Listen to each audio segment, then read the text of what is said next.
जय जगन्नाथ दोस्तों। आज हम जगन्नाथ जी के एक बहुत बड़े भक्त मनीष साहू के बारे में इस वीडियो के माध्यम से जानेंगे। पूरा डिटेल्स में आपको बता मनीष साहू तो नहीं बोलेंगे, भक्त मनीष साहू बोलेंगे, क्योंकि भगवान महाप्रभु जगन्नाथ जी के बहुत ही बड़े भक्त थे वो। तो आज हम उनके बारे में जानेंगे। 1492 मसीहा में उनका जन्म हुआ था कांडगोदा के नदी कांडगोदा गांव में। भार्गवी नदी वहां से गुजरी हुई है। उनके किनारे ही कांडगोदा गांव है, वहां पे जन्म हुआ था। माता पद्मावती और पिता पंचानन के गोद में जन्मे थे वो। वो पेशा में एक मत्स्यजीवी थे। वो मछली बेचकर अपना गुजारा करते थे।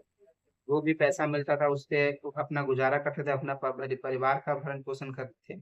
पर वो भगवान महाप्रभु जगन्नाथ जी के बहुत ही बड़े भक्त थे। उनकी इतनी श्रद्धा और भक्ति महाप्रभु के प्रति थी कि वो हर रोज महाप्रभु के दर्शन किए बिना अन्न नहीं ग्रहण करते थे।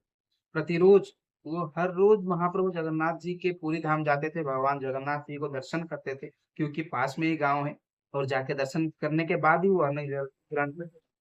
उस समय पुरी में एक बहुत बड़े कवि रहते थे जिनका नाम अति बड़ी जगन्नाथ दास जी था। और वो संस्कृत लिखित जो व्यास लिखित भागवत था, उसको वो उड़िया में अनुमोदित कर रहे थे। तो जब उनका भागवत लिखना खत्म हो गया तो उन्होंने सोचा कि इसे महाप्रभु जगन्नाथ जी के समर्पण समर्पण कर देता हूँ। तो जब वो रात में सोते हैं तो उन्हें सपनादेश होता है महाप्रभु जगन्नाथ जी का कि आप कांडगोदा गांव जाइए, वहां पर मेरा एक बहुत ही बड़ा भक्त है मनीष साहब। आप उनसे मिलिए और कुछ सलाह लेने के बाद आप इसको समर्पण करिए मेरे चरणों में। तो वैसा होता है। और वो चले जाते हैं मनीष साहू को मिलने के लिए काठगोदा गांव। जब वो जाके देखते हैं कि मनीष साहू को एक मछुआरा है जो कि मछली बेचकर अपना गुजारा करता है, तो वो सोचते हैं कि ये भगवान जगन्नाथ जी का भक्त नहीं हो सकते, क्योंकि ये तो मछली बेचते हैं। फिर वो आ जाता है अपने घर, कुटीर में आके सो जाता है। तो फिर रात में स्वप्न में जगन्नाथ महाप्रभु आते हैं अतिबड़ी जी के, और उन्हें बोलते हैं कि वही मेरा सच्चा भक्त मनीष साहू है, आप उनसे दोबारा मिलिए और सलाह लीजिए। अगली सुबह दौड़े चले जाते हैं मनीष साहू जी के पास अतिबड़ी जगन्नाथ दास जी, और वहां पे वो अपने स्वप्न के बारे में उन्हें बताते हैं। तो सबसे पहले जो उन्होंने भागवत लिखा था, उसके नाम के पहले श्रीमत जोड़ते हैं। मनीष साहू जी श्रीमत जोड़ते हैं और वो श्रीमद् भागवत होता है। और उनके कुछ लिखे हुए पद जो है उनमें मिला देते हैं, और उनके बाद उसे समर्पित कर देते हैं महाप्रभु जगन्नाथ जी के चरणों में।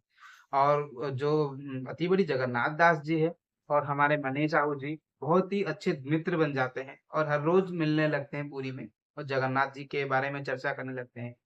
एक दिन की बात है, मनीष साहू जब निकल रहे थे पुरी के लिए, तो रास्ते में देखते हैं एक बगुला जो मछली खाता है हर रोज, एक तड़प रहा है। तो वो दौड़े जाते हैं बगुला के पास, देखते हैं उसने जो मछली निगला हुआ है वो उसके गले में अटक गया है और वो सांस नहीं ले पा रहा, वो तड़प रहा है।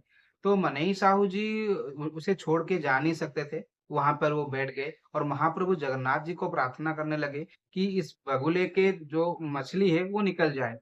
पर वो मछली कितने कोशिश करने के बाद भी नहीं निकला।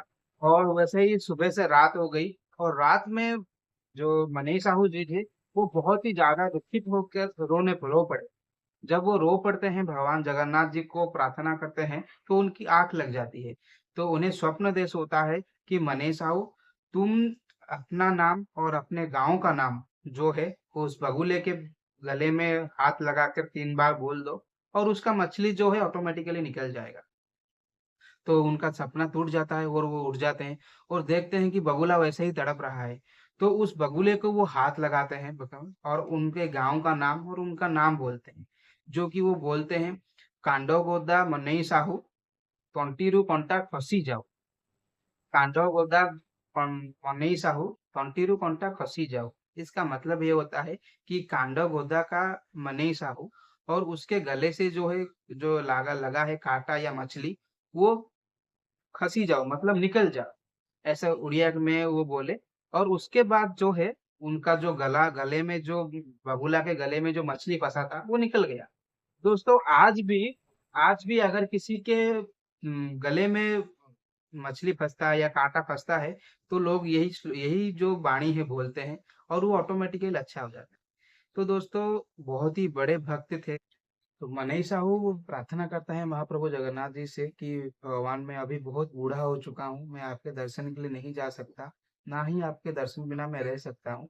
तो कुछ करिए, जैसे कि मैं आपको हर रोज दर्शन कर सकूं, या फिर मेरे शरीर से प्राण ही निकाल दे। तो वहां पर वो जगन्नाथ जी उनके सपने में आते हैं और बताते हैं कि मनीष साहू, अगले सुबह मतलब कल सुबह मैं दारू के रूप में तैरता हुआ मिलूंगा आपको भार्गवी नदी के किनारे। आप उस दारू को लेके आइए और मेरे एक मंदिर बनाइए और मंदिर में मूर्ति स्थापित करिए। तो दोस्तों, जब सुबह सुबह उठते हैं मनीष साहू जी, दौड़ते हुए जाते हैं भार्गवी नदी के किनारे। वहां पे देखते हैं कि बहुत बड़ा दारू जो है तैरता हुआ आ रहा है।